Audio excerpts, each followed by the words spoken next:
Сәлеметсіздер ме? Бұл ТДТ 411. Бүгінгі біздің темамыз бұл консюмеризм. Менің қасымда қазір Айдана, аяулым, Меруерт, және Биарстан, және мен Айша. Консюмеризм дегеніміз не? Консюмеризм дегеніміз бұл оңай сөзбен бұл артық нәрсе алу өзіңе керек емес. Мысалы, біз қазір алып жатқанымызды консюмеризмге саналады. Мысалы, кәне алып отырмыз. Жалпы бізде бұл мына пластик, яғни бұны іш болған соң біз бұны тастап кетеміз, яғни бұл экологияға жалпы зиянын тигізетін зат консюмеризм болып саналады. Иә, және де бізде айтатын болсақ, біздің алып отқан мысалы айфонның өзі бізде консюмеризмге жатады, өйткені бұл тренд болып жатқан айфон, және де бұл бізге қажет емес, бірақ та қазір тренд болып жатқаннан кейін барлығы алып жатқаннан кейін бізде қалмайық деген нәрсені алып жатқаннан кейін оның өзі бізде консюмеризмге жатады. Кішкене тарихына келетін болсақ, негізі бізде Торстен Вебрен деген ғалым, американский жаңағы әлеуметтанушы идеолог, сол 1899 жылы ма өзінің The Theory of the Leisure Class, бос уақыт таптың теориясы деген осы несінде еңбегінде консюмеризм туралы еңбек береді. Сол жерде осы терминнің жаңағыда алғаш пайда болған жері кездеседі. Осылайша бізде Торстен Вебрен айтады, адамдар, бұл консюмеризм деген адамдардың бостан-бос, текке өзінің ақшасын қорытуы. Яғни ода бар бола тұра, болмайтын нәрселерді қайтаруы. Иә, біз сол қазір киім бәрі адам деген, мысалы біз қазір осыны алып отырмыз, мына трубочка, пластик, оның бәрі қазір далаға тастап кетеді, ол не істелмейді. Мысалы бізде қанша еді пластик, кеше айда айтып жатқан едім, пластик қаншаға дейін. Бізде мысалға тарихтан бұрын жалпы өзіміздің Қазақстан мемлекетін алатын болсақ, бізде жалпы пластика жыл сайын 50 мыңнан астам қажетсіз пластика қалдықтар қалып жатыр. Бұл яғни біздің өндірістік аздығынан болады, және де Қазақстанның аумағында бізде пластикалардың қоқыстарынан адамдарға зияны өте көп. Мысалы айтатын болсақ, түрлі аурулар, например, адамдардың былай қарап тұрсақ, оба ауруы болсын, рак ауруы болсын, соның бірден бір кепілі осы пластика мен қаладағы жатқан қоқыстардың кесірінен. Ал бұл қоқыстардың шығу тегі және адамдардан.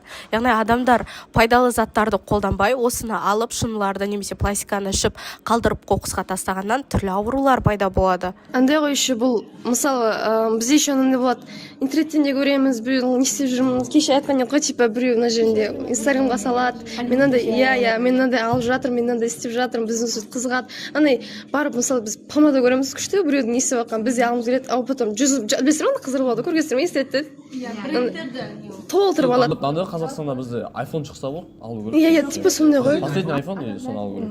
Миында қуаныш гормоны, яғни дофамин бар ғой, дофамин бөлінген кезде яғни ол нәпсіні іше алмай жаңа керек зависимость. Точно, зависимость. Ол зат болмаса бізде Қазақстанда бір-біріне деген төмен жету пайда болады. Көре алмаушылық бар. Буллинг пайда болады. Яғни бір консюмеризмнің кесірінен неше түрлі заттардың пайда болуы. Мысалы, жаңа конверс біреу алады, потом екіншісінде бейсінде конверс жоқ екен. Бізде бір нәрсе бар, Қазақстандағы ең актуальный нәрсе. Бізде бұл неге алып әкеліп соғады? Адамдар осы консюмеризм түбінде көптеген кредит болсын, рассрочка болсын, сондай нәрселерге алып Экономически кетеді. Қазақстанда екінің бірі осы неге страдать етіп отыр, осы нәрсе кредитпен. Көбісіне төлей алмайды, осылайша көп адам, көп отбасыда жаңағыдай жанжал болып, көп проблема болып жатыр. Яғни бұл бізде екінің бірінде кездесетін проблема. Актуально. Көбінесе бұл психология проблема, все-таки консюмеризм деген. Бұл не только адам ішіне шығатын нәрсе ғой. Сол көре алмаушылық, біреуден қызғанып, біреуден естеп. Қайта-қайта жаңа заттар сатып алуға. Анау андай алды, мынау мынандай алды деген тема ғой.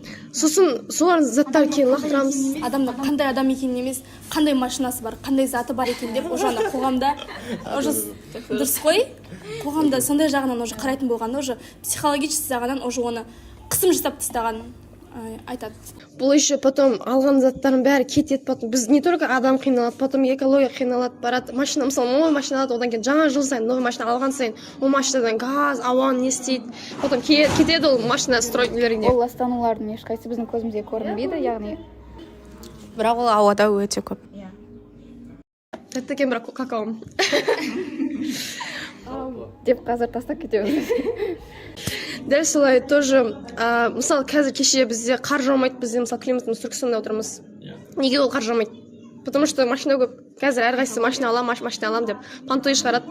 Мысалы бізде мына нәрсе бар да, қазір машина не есептеліп жатыр ғой, типа біреу бензинмен жүреді, біреу электричествомен жүреді. Электричество бір жағынан қарағанда более экологияға жақсылау, потому что ол не шығармайды. Бірақ көбінесе күштірек қымбаттау машиналар электрический емес, именно бензинмен жүреді. Это еще жаңағы дәлсіздің проблема, көзі көрінбейді, потом бізде қар жаумайды, жаңбыр жаумайды. Дәлсіздер. Ең бірінші бізге көгалдандар жұмыстарын көбейту керек. Жаңағыда тамшылап суару деген нәрсе бар ғой, соны андай не қолға алып барып көгалдандар жұмыстарын істеу керек.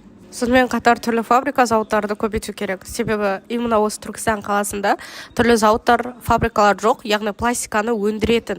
Пластиканы өндіру деген жалпы Қазақстанда шет мемлекеттерде, яғни шет қалаларда бар. Мысалы айтатын болсақ, Семейде немесе Шығыс Қазақстанның бірде-бір қалаларында кездеседі.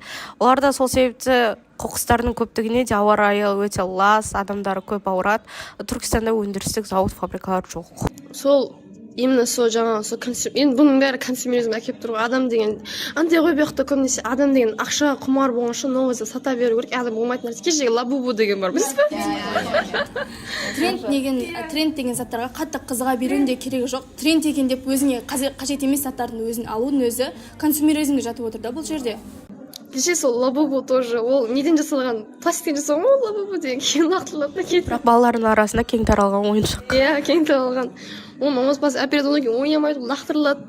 Просто для вида алынған нәрсе. Дәл сондай тоже консюмеризм оның бәрі. Адам деген просто тренд үшін не істейді. Сондықтан да өзімізге пайдалы заттарды алуға тырысу қажет. Осы пайдасыз заттарға ақшаны құртады. Содан соң әкімшілікті кінәлі етеді халық.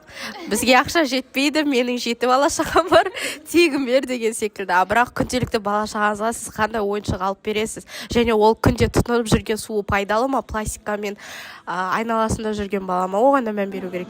Тоже, иә, суға тоже не андай, бізде студенттердің арасында бар нәрсе, адам студент барады да, күніне бір 3 литр кока-кола алады. Ол зачем, мысалы, адамға 3 литр кока-кола керек па?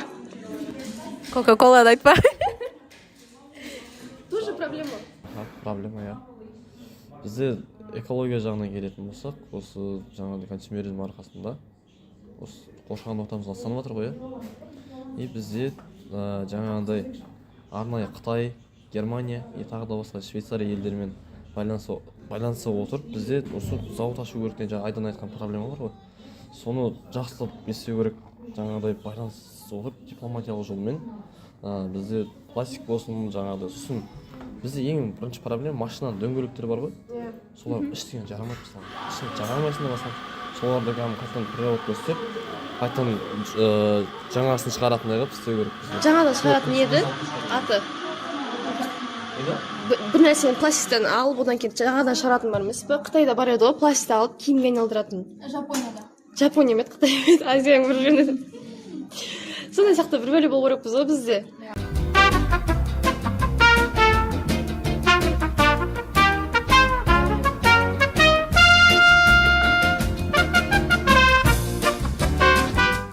Мысалы, тренд деген нәрселерден сәл алшақтау болу керек. Өзіңе қажет заттарды ғана алу керек та. Ал қажет емес, ой тренд екен деп барлық затты ала берудің өзі дұрыс емес. Ол психологически анау жандай неғып жатыр да, бұларға қысым жасалып отыр да. Жаңағыдай айтқанда адамда зависимость пайда болса, ол тренд деп айтпай жатып, уже бар қалтасында тұрған ақшасын құртады. Өйткені ода зависимость бар да, соны алуым керек, соны істетуім керек, ол мендік болу керек деген жердегі санада. Сөз, иә, дұрыс, адамнан тағы не кетеді да, андай хобби, может мен кеше, мысалы, рухани адамнан кетеді, менің достарым туралы кетеді, ата-анасы туралы, семья, хоббисі, тек қуаныш қашан келеді, қуанышының өзі алғаннан келеді, ауру негізі уже кететін. Жалпы әлеуметтік салыстыруды азайту керек, дофаминдік циклді басқара білу керек адам деген. Және де экология көмектесу керек қой, көру керек, айналасы не құртылып жатқанын көру керек. элементтерінен бастап енгізу керек бізге дейтін. Сонымен қатар біз өмірде сүруіміз керек та. Инстаграм желісінде, Фейсбук желісінде, ТикТок желісінде емес. Яғни адамда Инстаграм, ТикТок үшін өмір сүретін болса, онда ол ауру алып барады, және де адамдармен араласуы, байланысқа шығуы мүлдем жоқ болады. Осылай да ауру пайда болады психологически адамда. Консюмеризмге итермелейтін адамдар, ол бізде блогерлер. Иә, блогерлер, дұрыс, блогерлер итермелейді. Блогерлердің өміріне қатты маркетингтің арқасында. Сол жалпы адам өз-өзімен өмір сүреді.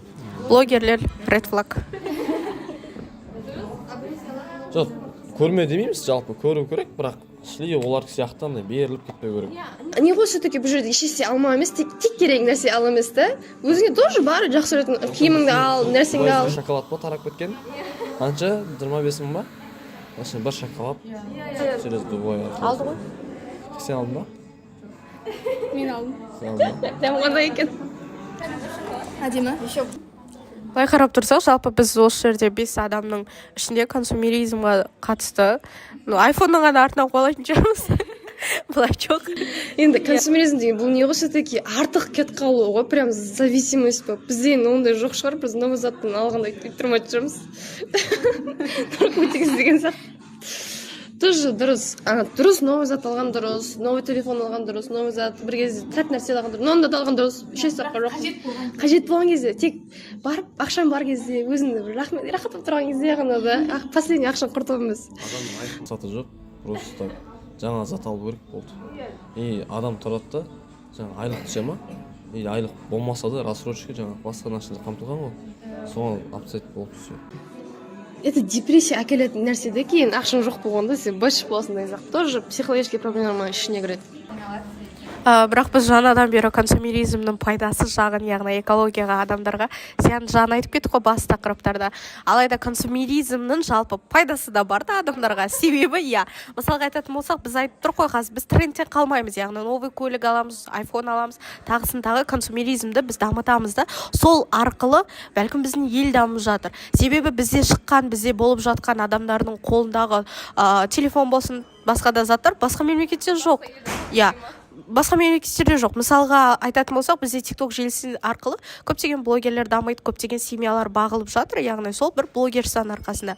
Бірақ өзіміздің 5 мемлекеттің жақын ішінде Өзбекстанда TikTok желісі қолданылмайды. TikTok желісін алып тастаған олар.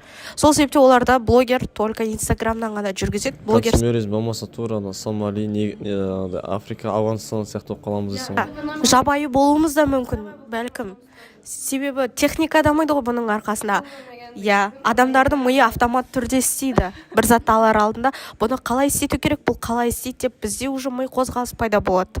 Дұрыс, тоже адам деген, бұл социальный проблема, социальный жақтан тоже дұрыс. Бүгін біз подкастымызды аяқтай берейік. Бұл енді қандай біз выводқа келдік? Консумеризм деген жаман. Бірақ бір пайдасы бар деп. Пайдасы зияны да бар. Онда зияны көбірек, әрине. Көбірек. Біз консумеризм ретінде енді одан біздің қазіргі мақсатымыз құтылу керек, азайту керек. Но и одновременно адам деген социал жақтан кетпеу керек. Және де біз болып, сіздер болып бірігіп, консумеризмнің алдын алуына әрекет жасауымыз керек. Енді сіздермен болған Айша, Айдана, Аяулым, Меруерт және Биарыстан. Рахмет. Сау болыңыздар. Сау болыңыздар.